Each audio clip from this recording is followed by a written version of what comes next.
ये पाकिस्तान के हैं हमारे आसिम भाई, ये आजमगढ़ के हैं और ये बाराबंकी के हैं और ये लखनऊ के रहने वाले हैं। ये हमारे इंडोनेशिया के हैं और ये मुरादाबाद संभल के आसपास के हैं। माशाल्लाह ये हमारा सब सदीक है। ईद की यहाँ सब सवैयाँ चल रही हैं।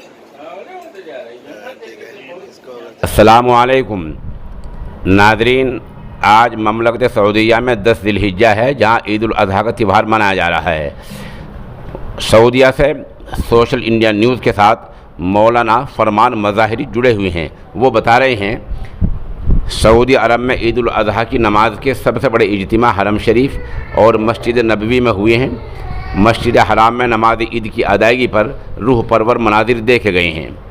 नमाज ईद उल अज़हा सऊदी अरब की तमाम छोटी और बड़ी इलाकाई मस्जिदों में भी अदा की गई है। समाजी फासले को मास्क को यकीनी बनाया गया है और 30 लाख से ज़्यादा आब ज़मज़म की बोतलें मुहैया कराई गई हैं। शाही ख़ानदान के अरकान, उलमा और शयूख़ ने नमाज ईद में शिरकत की है। मताफ़ में हुज्जाज का तवाफ़ हस्ब मामूल जारी रहा है। इसी दौरान हुज्जाज के ग्रुप की शक्ल में हरम आमद का सिलसिला जारी है।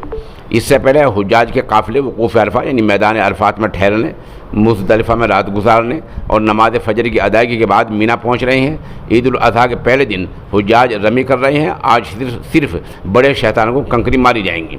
आपको बतला दें कि इस बार ख़ातीन को अलहदा जाने की शर्त हटा ली गई थी। अलबत्ता ये कहा गया था कि वो दूसरे ख़ातीन के साथ ही जा पाएंगी। ध्यान है कि मुत्तहिदा अरब अमारात में और उधर खलीजी ममालिक जापान है में और उधर जापान में, इटली में, अमेरिका में, कनाडा में ईद उल अज़हा आज ही मनाई जा रही है। मौलाना फरमान मज़ाहिरी ने मस्जिद ईदगाह कसीम से चंद तस्वीर भेजी हैं और इलाक़े एक वीडियो भेजी है, वो हमने जो शुरू में आपको दिखाई है। इधर आज सऊदी अरबिया में और पूरे बलाद इस्लामिया में आज ईद उल अज़हा का त्यौहार मनाया जा रहा है और खुशी की बात है। और हमारी तरफ से भी तमाम बलाद इस्लामिया को मुबारकबाद और नेक फाल पेश की जाती है।